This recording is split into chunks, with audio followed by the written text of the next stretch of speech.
Баршаңызға ассалаумағалейкум, құрметті менің YouTube көрермендерім, сіздердің назарларыңызға уәде етілгендей дүниежүзі тарихы бойынша жаңа заман сабақтарының сериясын жалғастырамыз. Сонымен бізде бүгін үшінші сабақ, бұл өнеркәсіп төңкерісі және индустриалды қоғамның әлеуметтік құрылымы деген тақырып. Сонымен біздер бұл тақырыптардың барлығын Англияның үлгісінде бастап қарастырамыз. Ендеше кеттік. Сонымен 18 ғасырдың аяғында Еуропаның бірқатар елдерінің өнеркәсібінде мануфактурлық кезеңнен өндірістің фабрикалық жүйесіне көшу деген нәрсе басталды. Сонымен мануфактура деген біздер өткен сабақтарымызда айтқан болатынбыз, бұл латынның екі сөзінен құралады дедік. Оның біреуі бізде марус, қол деген мағынаны білдіреді, сосын фактура, бұйым деген мағынаны білдіреді, яғни қолдан жасалған бұйым. Сонымен өндірістің енді фабрикалық жүйесіне көшті, яғни ең алғашқы фабрикалар іске қосыла бастады деген сөз. Енді бұл кезең сонымен өнеркәсіп төңкерісі деп аталады. Ары қарай кеттік. Сонымен енді мынау елеусіз тұрған сонымен тақырыпта кітапта бір мынандай керемет бір нәрсе бар. Бұл өнеркәсіп төңкерісінің техникалық жағы дейді. Енді сонымен техникалық жағдайсы біздер еске түсіреміз, иә? Демек бұл техника арқылы жүзеге асқан, демек ғылыми техникалық революцияның жетістіктерін қолдануды білдірді. Мысалы, кез келген ашылған жаңалықты бірден ойланып отырмай өндіріске енгізіп жіберетін болған. Және оның әлеуметтік жағы болды, өнеркәсіпте буржуазиялық капиталистік қатынастардың нығаюын көрсетті. Мысалы, бұрын сіздер деген топ-тобымен адамдар жұмысқа алған болсаңыз, енді бір қандай да бір жетілген бір, мысалы, машинаның әсерінен сіз еңбек өнімділігіңізді арттырдыңыз, әрі адамдармен сонымен контакт деген нәрсе азая бастап, адамдар мысалы ол субъективті сонымен себептер деген өте көп болады, сіз оның барлығын жоқ қылдыңыз, еңбек өнімділігі сізде артты. Сөйтіп 16-17 ғасырлардың өзінде Англияның территориясында жер иеленуші шаруалардың көбі жойылады. Оны біздер негізі өткен сабақтарда айттық. Оны біздер деген Англиядағы қоршап алу саясатымен байланыстырамыз деп айттық. Неге десеңіз, Англияда зығырда қой жеңді деген мәтел болды, иә? Сонымен зығыр дегеніміз ол техникалық дақыл. Бұл деген лем деп айтылады. Сонымен бұрын Англияда матаны деген зығырдан тоқыған. Яғни бұл зығыр деген адамның денесіне түрпідей тиеді, өте адам денесін кішкене қышытады, сондай бір жағымсыз қасиеті бар. Ал қойдың жүні деген ол өте жайлы, және адам денесін қыздырады, кәдімгідей өте жанға жайлы болғасын, сонымен біртіндеп зығыр матаның орнына енді қойдың жүнінен тоқылған маталар келетін еді ғой. Сөйтіп Англиядағы жер иеленушілер қой жайылымдары көбірек болу үшін кейбір шаруалардың жерлерін тартып алды, олардың өздерінің жерлерін қоршап қосып алды. Ал енді ауылдарлар жерсіз қалған жастардың, яғни адамдардың бәрі ағылып қалаға көшті. Яғни кенттену, урбанизация деген нәрсе басталды. Сөйтіп бүкіл жер ірі жер иеленушілердің қолына өтті. Немесе олар лендлордтар, яғни лендлордтардың қолына өтті. Сөйтіп Англияның территориясында мына өнеркәсіп төңкерісінің тағы бір алғышарттарының бірі болып есептелетін, ол 1662 жылы Лондонда Ағылшын ғылымдар академиясының рөлін атқарған корольдік қоғам деген ұйым құрылады. Бұл ғылым академиясының рөлі не? Әдетте негізі дамыған мемлекеттерде ғылым академиясының рөлі кез келген дамудың сонымен негізі драйвері болып есептелетін бұл ғылым ғой. Ғылыми жаңалықтың барлығын дереу өндіріске енгізу. Сөйтіп дәл осы функцияны атқарған корольдік қоғам бұлар деген сонымен өнертабыс жаңалықтарын ашқан адамдарға патентті беріп, олардың авторлық құқығын бекітіп, сөйтіп олардың өзінің интеллектуалдық, яғни ой жемісі арқылы баюына мүмкіндік береді. Сөйтіп 18 ғасырдың басында Англияда бастауыш білім берудің жетілген жүйесі пайда болған. Бұл енді ағартушылардың бір керемет жеңісі деп білеміз да. Сөйтіп Англиядағы өнеркәсіп төңкерісінің маңызды алғышарты бұл ағылшын буржуазиялық революциясы. Енді осы жерде оқушылардың назарын мен аударғым келіп тұрған нәрсе, сонымен ұлттық бірыңғай тестілеуде бізде келіп жүр. Сонымен Англиядағы өнеркәсіп төңкерісінің алғышарттары деп келетін болса, егер онда Англияның географиялық қолайлы орналасуын айтуға болады. Америка ашылғаннан кейінгі сонымен Англияның дүниежүзінің ірі сауда жолдарының торабында орналасқандығын айтуға болады. Сонымен егер алғышарттары деп беретін болса, мынаны да қосуы мүмкін. Буржуазиялық революцияның өзін айтуы мүмкін. Англияның географиялық орналасуын айтуы мүмкін.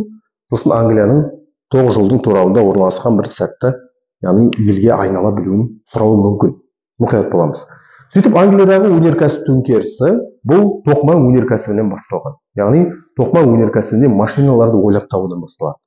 Енді осы жерде біздер нақты сонымен былтыр ұлттық бірыңғай тестілеуде сәйкестендіру тапсырмасы ретінде келді, контекстік сұрақ ретінде келді. Енді өте мұқият боламыз. Сонымен 1733 жылы тоқымашы әрі механик Джон Кей деген кісі шұғаны өңдеуге арналған ұшқыр шөлмек деген нәрсені ойлап табады. Мынаны сонымен орысша кітапта механический челнок немесе подвижной челнок деп аударып жүр. Ары қарай 1738 жылы Аркрайт есімді адамның қатысуынсыз жіп иіретін машина жасаған. Келесі 1765 жыл, бұл бізде оқулықтың ішінде суреті бар. Сосын 8-ші сыныптың соңғы жағында айтылатын бұл бөлімдері бар. Джеймс Харгривс деген кісі алғаш Дженни механикалық жіп иіру машинасын ойлап табады. Оның көмегімен бір жұмыскер 18-20 ұршықты қозғалысқа келтіретін болған. Енді оны суретке қарайтын болсаңыздар, негізі мынандай үлкен сондай оси бар. Ұршық, яғни айналдырып жіберетін тетігі бар. Соны айналдырып жіберген кезде, сонымен ол өзіне-өзі қозғалысқа келеді де, жіпті пайдаланып отырып матаны тоқитын болған. Және жіпті иіретін болған секілді сондай машиналардың болғандығын көреміз. Сөйтіп 1767 жылы ағаш шебері Хейс деген кісі су дөңгелегінің көмегімен қозғалысқа түсетін, жоғары өнімділігімен ерекшеленген жіп иіру машинасын жасап шығарады. Ендігі жерде адамның қатысуынсыз жасалатын болды, енді су дөңгелегінің көмегімен иірілетін болды. Бірақ бұл оның үлкен бір минусы болды, бұл фабрика міндетті түрде судың жағасында орналасу керек. Бұл да белгілі бір кезеңде негізі бір қолайсыздықтар туғызатыны белгілі. Сонымен 1771 жылы Аркрайт алғашқы жіп иіру фабрикасын ашады, және мұнда машиналар су дөңгелегінің күшімен жұмыс жасаған. Ал енді су дөңгелегімен жұмыс жасайтын машинаны тұңғыш ойлап тапқан біздер жоғарыда айтып кеткен ол Хейс деген адам болды. Сонымен одан әрмен қарай жаңа біздер айтқан болатынбыз, сонымен мына Хейстің жасап тапқан өнертабыс жаңалығы әрине тамаша, бірақ ол завод фабрикаларды белгілі бір жерге байлап қоюға мәжбүр болды. Себебі неге десеңіз, көптеген фабрикалар судың жағасында орналасуға мәжбүр болатын болды. Ал енді бұл өнеркәсіп төңкерісі дамып жатқан кезде фабриканы судың жағасынан емес, ішкері территорияларға енгізгенде мысалы дұрыс емес пе? Сөйтіп осылайша үлкен қажеттілік туындайды. Сөйтіп 1774-84 жылдар деп келеді ескі базада. Бұл кісі негізі шотландық атақты ғалым. Сонымен Джеймс Уатт бу машинасын ойлап тауып оны жетілдіреді. Осы аталған жылдардың аралығында 74 пен 84. Бұл деген енді әлемге үлкен техникалық төңкеріс алып келген бір үлкен жаңалық болып есептеледі. Сөйтіп бұл машинасы жұмыс істеу үшін ол енді көмір қажет. Бұл жалпы принципі негізі өте оңай. Негізі мына самовардың немесе мына шайнектің принципі сияқты суды өте жоғары температурада қыздыру, оны буға айналдырасыз. Сол бу деген турбиналарды айналдырады, дәл осылай ол қозғалысқа түседі. Дәл сол секілді енді суды қайта-қайта қайнату үшін оған көмір қажет болған. Англияда ол уақыттарда айтады, сонымен кесетін ағаштардың барлығын кесіп болған, отап тастаған ормандарды. Сөйтіп енді көмір қажет болды. Сөйтіп бұл көмір өндірісі жаңа бір дамудың үлкен бір белесіне өтті. Бұл көмір өндіру деген өте үлкен ауыр негізі еңбек болып есептеледі. Сөйтіп Англиядағы өнеркәсіптің дамуы мынандай нәрселерге алып келген. Бұл жаңа қалалардың салынуына әкелген, жолдар мен көлік санының артуына ықпалын тигізеді, және жаңа тап өнеркәсіп пролетариаты қалыптасты. Тағы да қайталап айтамын, пролетариат деген пролетарий деген латынның сөзінен шығады. Қолында ешқандай мүлкі жоқ деген мағына білдіреді. Сонымен 1786 жылдан бастап енді өнеркәсіп төңкерісі дамыды, жаңа қалалар пайда болды. Енді тез арада сонымен байланыс орнату мақсатында Англияда түрлі бағыттарда жүретін почта күймелері, яғни повозка дейді, немесе дилижанстар дейді, яғни арбалар тұрақты түрде жүре бастаған. Олардың сосын функциялары енді әртүрлі болды, хабар таситын болды. Онымен адамдар жүре бастады деген секілді. Сөйтіп машиналарды қолдану еңбек ақының төмендеуіне алып келеді бара-бара. Енді көптеген адамдар өздерінің жалдану жұмыс істеп жүрген пролетариат мына машиналардың пайда болуының арқасында өздерінің жұмыстарынан айырыла бастайды. Және үлкен бір минус, сіз мысалы өндіріс кезінде жазатайым бір жарақат алып қалатын болсаңыз, сізге ешқандай өтемақы төленбейді. Яғни бір станокқа қолыңыз салып алып, қолыңыздан айырылатын болсаңыз, жарақат алған жағдайда ешқандай өтемақы төленбейді. Ол өз алдына, және жұмыс күні тәулігіне 14-18 сағатқа созылған.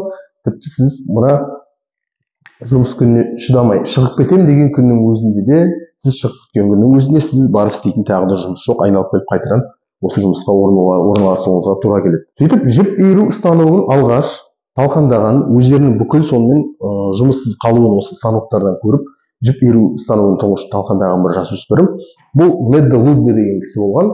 Соның әрекетін қайталаушылар тарихта кейін луддаршылар деп аталып кетеді. Бұл қозғалыс деген жалпы үлкен Англияның территориясында өрістеп кетіп, нәтижесінде бұны парламент ақыры өлім жазасын енгізіп барып қана әрең дегенде қойғызады. Станоктарды қирататын адамдарды сонымен өлім жазасына кесу арқылы үркітіп, қорқытып әрең дегенде қойғызған. Сөйтіп біз байқап отырғандағыдай қоғамда үлкен екі негізгі тап қалыптасады осылайша. Оның біреуі буржуазия, ірі завод фабрикалардың иесі, ауқатты қала тұрғындары. және өнеркәсіп пролетариаты. Бұл осы зауыт фабрикаларда өзінің еңбегін сатып күн көретін, яғни 14-18 сағат жұмыс істейтін осы өнеркәсіп пролетариаты. Олардың сонымен ешқандай құқықтары жоқ жұмыс жасап жатқан кезде, олардың мына еңбекақы демалысына шығу туралы ешқандай құқықтары жоқ. Олар деген сонымен ауырып қалса, белгілі бір мерзімге денсаулығын қалпына келтіруге де демалыс ала алмайды. Қысқаша осындай үлкен минус. Сөйтіп өнеркәсіп төңкерісі Англияда паровоздың жасалуымен аяқталды. Мынау бізде кілт сөз болып есептеледі оқушылар.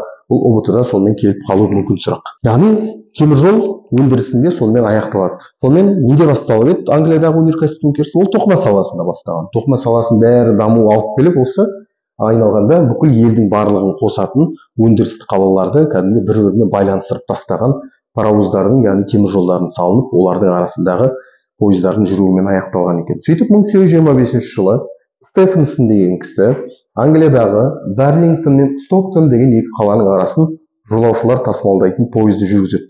Бұл енді үлкен бір сонымен тарихи шешім болды. Себебі неге десеңіз, бұл пойыздар арқылы тек қана өнеркәсіп өнімдерін ғана тасуға болмайтындығына адамдардың көзі жеткен, енді ақша табу мақсатында жолаушылар тасымалдауға болатыны сонымен есептелген. Енді Англия осылайша өнеркәсіп төңкерісінің нәтижесінде дүниежүзілік шеберханаға айналады. Сонымен Англия бұйымдарымен ешкім бәсекелесе алмады және әлем бүкіл Лондонға қарап қалды. Лондон сол уақытта әлемдік сауда орталығына айналады және 19 ғасыр тарихқа осылайша машина ғасыры немесе темір ғасыры деген атпен енген. Дәл осылайша біздер деген енді бір үлкен бір кезеңге тоқталамыз да. Сөйтіп феодалды қоғамнан индустриалды қоғамға өту немесе аграрлы қоғамнан индустриалды қоғамға өту тұтас бір санадағы трансформация, бұл модернизация деп аталады, жаңғыру деген мағынада. Сөйтіп қоғамның барлық саласы жаңарды деп есептеледі. Осылайша көптеген аристократтар біртіндеп өздерінің байлықтарын жоғалта бастайды. Сонымен модернизация сонымен қоғамына өту кезінде, яғни нарыққа бейімделе алмаған бұрынғы өздерінің әкелерінен қалған байлықты иеленген маркиз, барон, неше түрлі графтар жаңа бір сонымен нарықтық кедергілерді алдарына кездестіріп, олар деген сонымен өнеркәсіп төңкерістердің жаңалықтарына бейімделе алмай, көптеген аристократтар өздерінің байлықтарын осы уақытта жоғалта бастайды. Осылардың барлығы нәтижесінде бұрыннан енді алып келе жатырған сонымен мына ата тегі атақты болып есептелетін семьялар, сонымен жаңадан қалыптасқан буржуазия өкілдерінің араларында сонымен жаңа бір неке пайда болып, сөйтіп жоғарғытап жаңа ақсүйектердің қалыптасуына алып келеді. Бұрын негізінен аристократтар өздерінің ата-бабаларынан келе жатырған сонымен мұрагерлікті иеленген адамдар бұрын жаңадан қалыптасқан байларға негізінен өздерінің қыздарын бермейтін болған. Бұны мысалы біздер орта ғасырларда Италиядан жақсы білеміз. Мысалы Италияның территориясында мысалы Ломбардия деген аймақ бар. Олар деген сонымен несиеге қарыз берумен аты шыққан адамдар. Яғни кредитке ақша береді, процентке ақша береді, пайызға ақша береді, сөйтіп байыған адамдар. Бұны сонымен адамның қоғамдардың бәрі оларды қаралайды, бірақ солардың тасасынан тығылып жүріп өздері де қарызға ақша алумен айналысатын болған. Оларды өте қатты айыптайды, сонымен жалпы бүкіл діннің барлығы да пайызға ақша алуды сонымен айыптайды, бірақ олар деген өздерін тоқтата алмаған қарызға ақша алудан. Сөйтіп олардың қызметтерін пайдаланады, бірақ олармен туыстық қарым-қатынас орнатуға сонымен бас тартатын болған. Айналғанда сөйтіп 19 ғасырдың аяғына таман бұндай сонымен стереотиптің барлығы жойылады, енді аралас некелер пайда болды, сөйтіп жаңа ақсүйектер пайда болды деп түсіндіреді. Сөйтіп 19 ғасырдың соңында Ұлыбританияда тұңғыш қалыптасқан орта таптың қатарына жатқан адамдар, олар жоғары квалификациялы сонымен адамдар, өздерінің мамандықтарын өте жақсы білетін, өздерін жақсы сата алатын, өздерінің уақытына кәдімгідей белгілі бір ақыны қоя алып жұмыс жасайтын адамдардың қатары қалыптасады. Олар бізде инженерлер, өнертапқыштар, дәрігерлер, оқытушылар, офицерлер, заңгерлер және тағы басқалар деп кітаптарда бізде. Сосын техникалық білімі бар, яғни сол саланы өте жетік білетін және сол салада өзінің бір қабілет қарымын толық көрсеткен және бір салада кәдімгідей былайша айтқан кезде ол маман кетіп қалса басқа салаға, сол сала тоқырап қалатындай жағдайға жеткізген мысалы білікті жұмысшылардың қатары қалыптасады. Олар жұмысшы аристократиясына айналады. Осылайша жаңа заманда үлкен сондай бір тап қалыптасты. Яғни жұмысшы аристократиясы да пайда болды, орта тап та қалыптасты. Бұл негізі енді мемлекеттің шешуші сонымен реформаға дайын, былайша айтқан кезде либералды тобы болып есептелді. Сонымен баршаңызға көп рахмет тыңдағандарыңызға. 3-ші сабақ бойынша барлығы айту керек деген нәрсе барлығы айтылған болатын. Сау саламатта болыңыздар.